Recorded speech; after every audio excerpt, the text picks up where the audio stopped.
அனைவருக்கும் வணக்கம். நம்ம டெய்லியும் prelims and mains point of வியூல கரண்ட் அஃபேர்ஸ் கொஸ்டின்ஸ் வந்து பார்க்குறோம். இன்னைக்கு என்ன கொஸ்டின்ஸ் இருக்கு அப்படிங்கிறத பார்ப்போம்.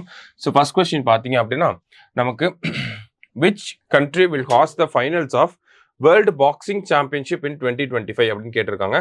ஸோ 2025 உலக குத்துச்சண்டை சாம்பியன்ஷிப் இறுதிப் போட்டிகளை நடத்தும் நாடு எது அப்படின்னு பார்த்தோம்னா இந்த போட்டிகள் இந்தியாவில் தான் நடக்க போகுது. சரிங்களா? அடுத்ததா consider the following statements. Intergovernmental Negotiation Committee consists of 170 countries. This organization aims to bring a treaty to control plastic pollution அப்படின்னு கொடுத்திருக்காங்க. அரசுகளுக்கு இடையேயான பேச்சுவார்த்தை குழு 170 நாடுகளை கொண்டுள்ளது. இந்த அமைப்பு பிளாஸ்டிக் மாசுபாட்டை கட்டுப்படுத்த ஒரு ஒப்பந்தத்தை கொண்டு வருவதை நோக்கமாக கொண்டுள்ளது அப்படின்னு சொல்லி கொடுத்திருக்காங்க. So inter governmental negotiation committee INC அப்படின்னு சொல்லுவாங்க. பிளாஸ்டிக் பொல்யூஷனை கம்மி பண்ணணும் அப்படிங்கிறதுக்காக ஒரு ஒப்பந்தம் கொண்டு வந்து அந்த ஒப்பந்தத்தை உலக நாடுகள் நடைமுறைப்படுத்துவதற்காக ஏற்படுத்தப்பட்ட ஒரு குழு தான் இந்த inter governmental negotiations committee. So அந்த கமிட்டியை பற்றி இன்னைக்கு செய்தித்தாள்களில் வந்திருந்துச்சு, அதை பேஸ் பண்ணி கேட்டிருக்காங்க. ஸோ ரெண்டுமே கரெக்ட் தான். எதற்காக செய்தித்தாளில் வந்துச்சு அப்படிங்கிறத நம்ம பார்ப்போம். சரிங்களா? அடுத்தது, India's first diabetes bio bank is located இன். இந்தியாவின் முதல் நீரிழிவு பயோ வங்கி எங்கு அமைந்துள்ளது அப்படின்னு பார்த்தோம்னா சென்னையில ஏற்படுத்தி இருக்காங்க. சரியா? அடுத்ததா,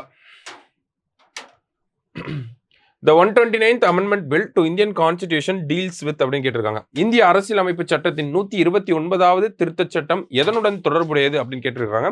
ஸோ எதனுடன் தொடர்புடையது அப்படின்னு பார்த்தோம்னா ஒன் நேஷன் ஒன் எலெக்ஷன் அதனுடைய மசோதாவை பாராளுமன்றத்தில் கொண்டு வந்திருக்காங்க. ஸோ அதை பற்றின ஒரு விஷயம் தான் இது. பாராளுமன்றத்தில் இன்ட்ரடியூஸ் தான் பண்ணியிருக்காங்க. இன்னும் அது வந்து அது இன்னும் பாஸ் ஆகலை.